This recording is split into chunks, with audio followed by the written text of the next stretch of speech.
Assalamualaikum warahmatullahi wabarakatuh. Waalaikumsalam warahmatullahi wabarakatuh. Selamat siang teman-teman semuanya.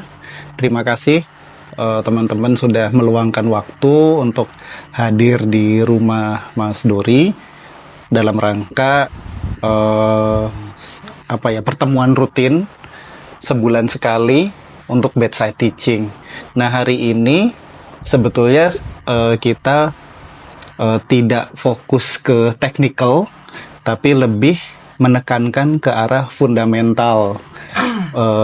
Kita brainstorming lagi, menyamakan visi lagi, supaya kita bekerja bisa lebih efektif, lebih bertanggung jawab, dan penuh dedikasi kepada pasien. Untuk materi hari ini, judulnya adalah membuat program fisioterapi yang efektif. Kenapa kok saya pilih judul materi ini? Karena supaya kita bisa lebih terarah lagi dalam membuat program fisioterapi. Oke, dari beberapa cara. Ambil dulu yang pertama, yaitu memahami kebutuhan pasien. Nah, untuk memahami kebutuhan pasien, yang perlu kita tekankan, yang pertama adalah anamnesis. Dari anamnesis ini, kita bisa memahami kebutuhan pasien itu secara detail. Dari mulai kondisi keluhannya, kondisi fisiknya, kemudian kondisi mentalnya, kondisi sosialnya, lingkungan sosial atau aktivitas keseharian, itu bisa kita cari, bisa kita gali dari anamnesa. Kemudian yang kedua adalah pemeriksaan fisik. Nah, dari pemeriksaan fisik ini kita bisa lakukan evaluasi kondisi fisiknya si pasien dengan terukur menggunakan tes-tes yang udah kita siapkan. Contohnya vital sign, terus tes sensorik, motorik, pola gerak, kekuatan otot, dan lain-lain. Kemudian yang ketiga, pemeriksaan penunjang. Nah, kalau ini bisa kita lihat dari hasil lab, CT scan, atau MRI.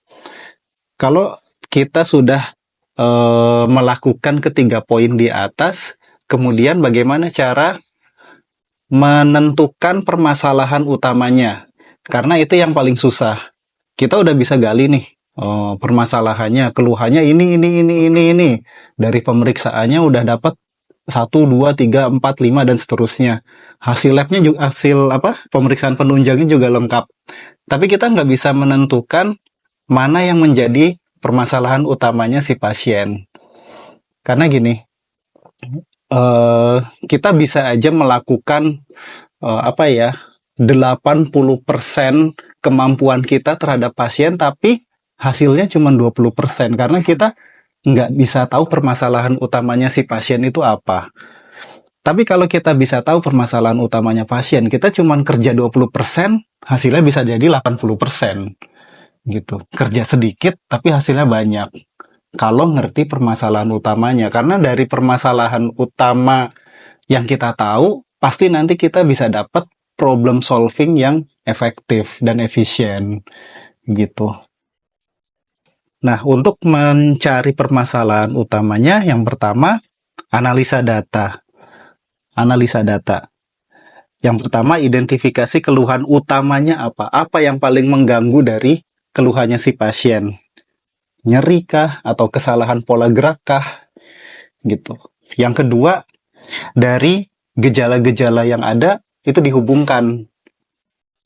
Cari hubungannya dari berbagai macam gejala yang muncul atau yang dirasakan. Kemudian yang ketiga, pertimbangkan faktor resikonya.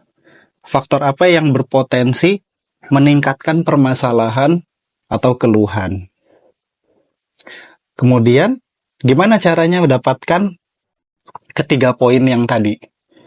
Identifikasi keluhan utama, hubungkan gejala, Dan yang terakhir, pertimbangkan faktor risiko. Gimana cara dapetinnya? Yang pertama, komunikasinya harus efektif sama pasien. Dan yang kedua, nah ini, kita harus berpikir kritis. Enggak cuman, oh gitu ya Bu, oh gitu. Jadi enggak hanya apa ya, ngikuti alirannya si pasien, alurnya pasien, enggak. Tapi kita harus berpikir kritis. Kemudian yang ketiga, tetap terbuka. Jadi kita nggak boleh egois sama pasien. Harus kayak begini, gini, gini, gini gitu. Nah, oke. Selanjutnya adalah gimana caranya menjalin komunikasi yang efektif. Ini di sini saya membeberkan 10 poin. Yang pertama adalah aktif mendengarkan. Nah, ini yang sulit kebanyakan orang, yaitu mendengarkan, karena orang lebih seneng ngomong daripada dengar. Hindari interupsi. Kalau misal pasiennya masih cerita, masih berkeluh kesah sama kita, ya udah dengerin aja. Karena mungkin dengan dia curhat, dengan si pasien itu menerangkan kronologinya, itu malah jadi memperingan keadaannya gitu. Dan kita malah jadi lebih bisa fleksibel untuk masuk ke dalam pasien itu sendiri. Berikan empati, terus responnya harus positif. Nah, yang kedua, gunakan bahasa sederhana. Jangan pakai bahasa medis sama pasien, karena pasien nggak tahu. Tingkat pendidikannya juga harus disesuaikan. Ada pasien yang mungkin lulusan sarjana, terbiasa dengan kalimat-kalimat yang atau kata-kata yang ilmiah gitu. Tapi ada juga yang pasien yang mungkin pendidikannya tidak terlalu tinggi. Kemudian yang ketiga, bertanya dengan terbuka. Jadi kalau ingin menanyakan kepada pasien, ingat harus sopan, terus santun saat bertanya. Sifatnya tuh tidak memblaming, itu nggak boleh.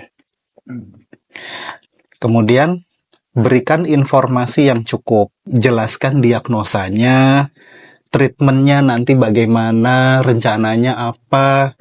Nah, dan yang terakhir adalah evaluasinya, buat pasien paham.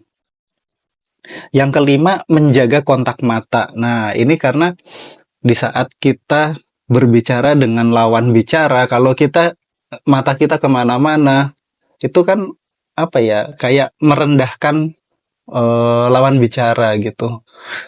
Jadi tetap lihat matanya, tunjukkan empatinya, perhatiannya, tulusannya.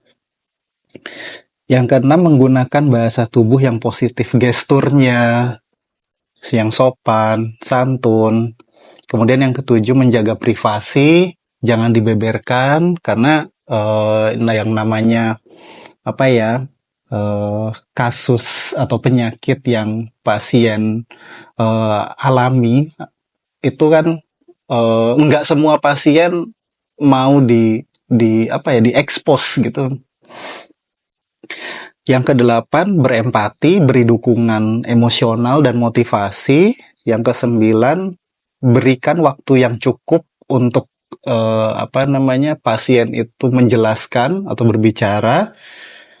Yang ke-10, nah ini, menghargai pasien, hormat, sopan, libatkan pasien dalam treatment. Oke, selanjutnya saya ingin menjelaskan apa itu yang namanya bias kognitif. Ini istilah psikologi sebenarnya, yaitu kecenderungan kita untuk berpikir dan mengambil keputusan secara tidak rasional, seringkali dipengaruhi oleh pengalaman pribadi, emosi, atau informasi yang terbatas. Otak kita memiliki cara memproses informasi yang cepat dan efisien, namun hal ini terkadang dapat menyebabkan kesalahan dalam penilaian. Dari bias kognisi ini biasanya akan dilanjutkan dengan namanya bias konfirmasi. Jadi, apa itu? Jadi, saat kita mengambil kesimpulan, itu hanya berdasar apa yang kita pahami aja. hanya berdasar pengetahuan kita aja, tanpa atau mengabaikan hal-hal yang menjadi kontradiktif. Nah, biasanya kalau kita misal udah percaya sama konteks A gitu, maka kebiasaan kita adalah mendukung si konteks A tanpa kita memikirkan apa yang menjadi kontradiksinya dari konteks tersebut. Nah, dampaknya apa dari bias kognisi ini? Yang pertama adalah kesalahan dalam pengambilan keputusan. Yang kedua, konflik. Yang ketiga, prediksi yang tidak akurat. Kesalahan dalam pengambilan keputusan, kalau di dunia medis, diagnosa, kesalahan diagnosa. Ini karena adanya bias kognitif. Kemudian konflik, mungkin dalam treatment itu tidak tidak sepaham dengan pasien, akhirnya terjadi konflik. Kemudian yang ketiga, prediksi yang tidak akurat, tidak sesuai dengan prognosa yang kita tentukan gitu. Kemudian hal yang kedua adalah menentukan tujuan terapi. Tadi yang pertama memahami kebutuhan pasien. Nah, yang kedua adalah menentukan tujuan terapi. Dalam menentukan tujuan terapi, ingat kita harus realistis dan efektif, atau gini, sesuai nggak sih sama kondisinya si pasien. Kalau tujuan terapi itu ada dua poin. Yang pertama tujuan jangka pendek dan yang kedua adalah tujuan jangka panjang.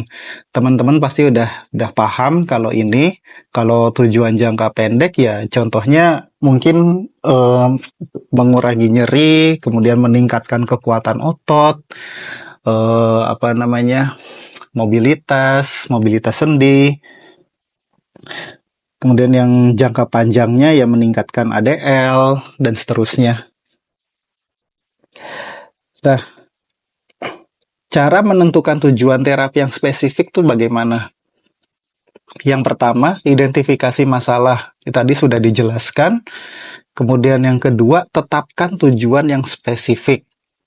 Hindari tujuan yang terlalu umum. Buatlah tujuan yang jelas dan terukur. Jadi kalau di motor learning program itu harus mengerucut goalnya itu harus mengerucut, tujuannya harus mengerucut, jangan kayak masih terlalu luas gitu. Jadi si pasien tuh bisa fokus ke tujuan tersebut. Kemudian yang ketiga adalah buat tujuan yang realistis, itu sesuai dengan kondisinya si pasien. Kalau misal kondisinya pasien sudah bisa mencapai level 3 gitu, ya jangan kita buat tujuannya yang level 2, tapi harus yang setara dengan levelnya pasien. Yang terakhir, buat tujuan yang berfokus pada tindakan. Nah, tujuan terapi ini bisa berubah seiring waktu dengan melihat kondisinya pasien. Jadi, misal asesor udah bikin tujuan terapinya 1, 2, 3, 4, 5, dan seterusnya. Tapi saat di tengah-tengah perjalanan terapi, kok sepertinya udah bisa ditingkatkan nih tujuannya. Nah, itu kita harus komunikasikan lagi ke asesor. Kalau sepertinya harus ada perubahan tujuan terapi deh, karena sudah tercapai tujuan yang awal. Begitu. Jadi, apa yang dituliskan oleh asesor itu sifatnya tidak saklek gitu.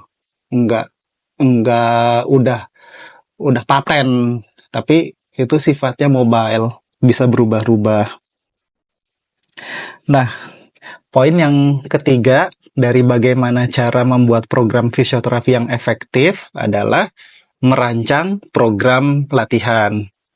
Nah, ini prosesnya bersifat individual. Jadi tiap pasien itu berbeda-beda cara menentukan atau merancang program latihannya.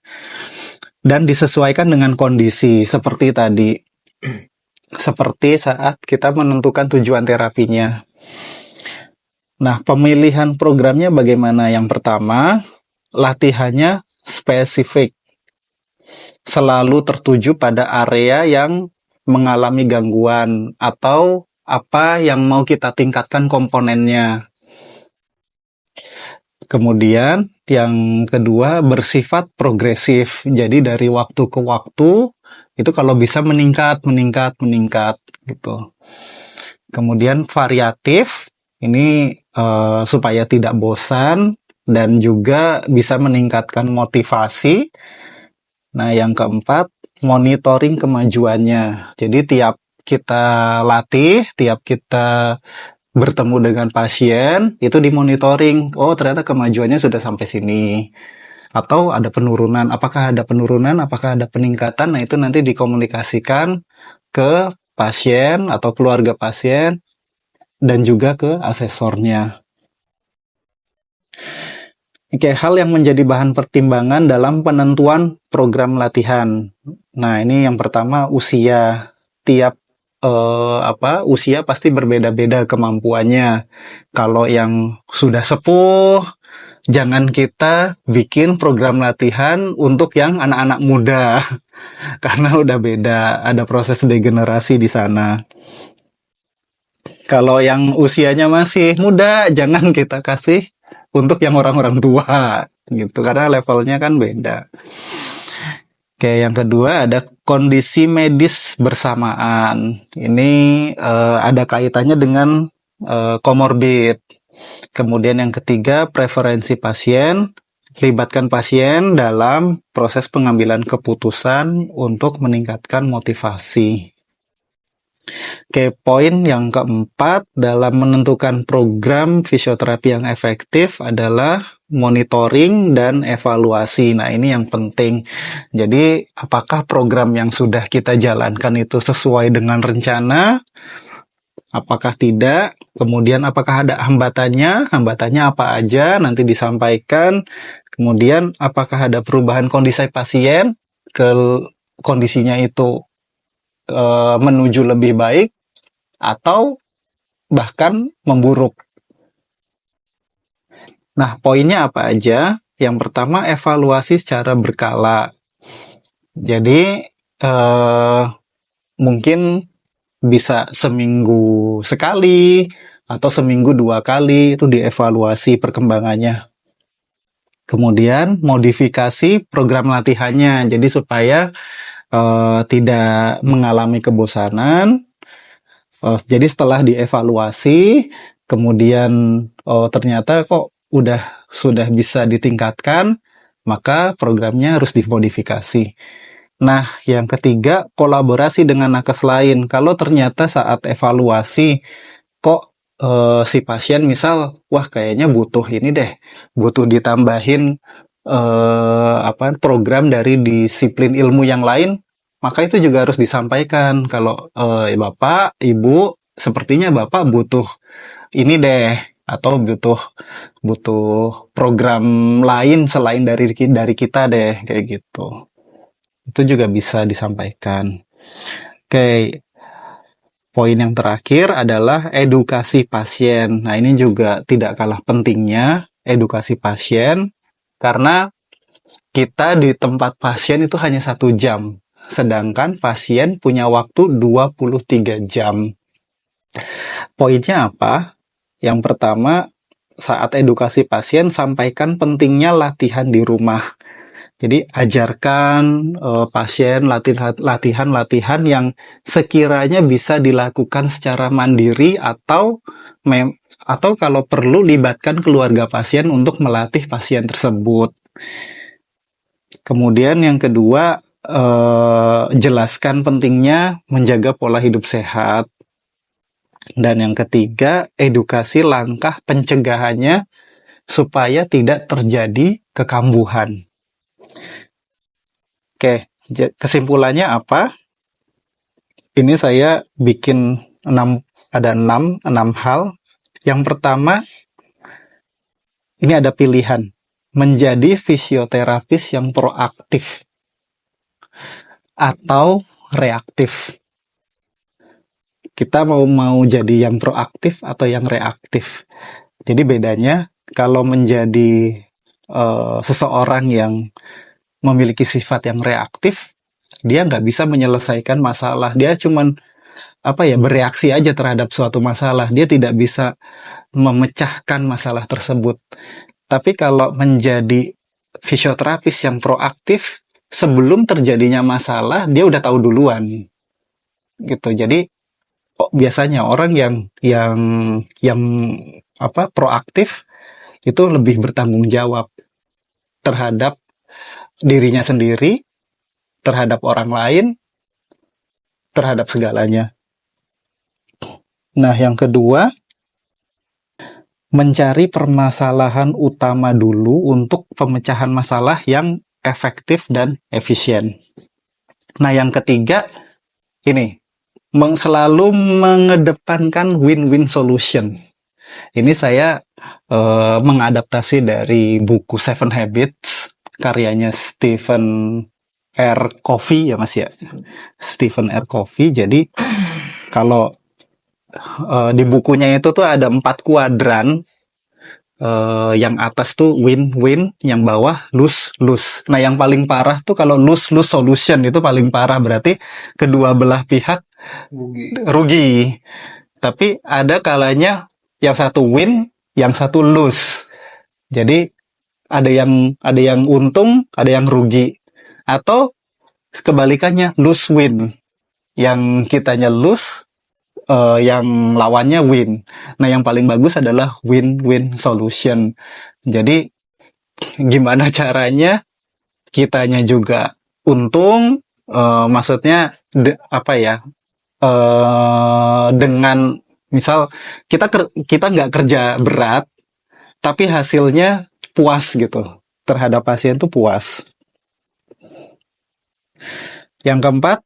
Poin yang keempat, memahami pasien sebelum dipahami oleh pasien.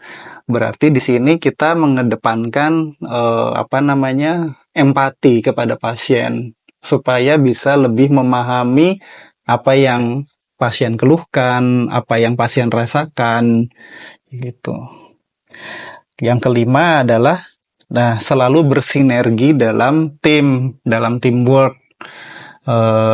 Kita harus mengedepankan prinsip kolaborasi. Yang keenam, selalu mengasah gergaji. Maksudnya apa?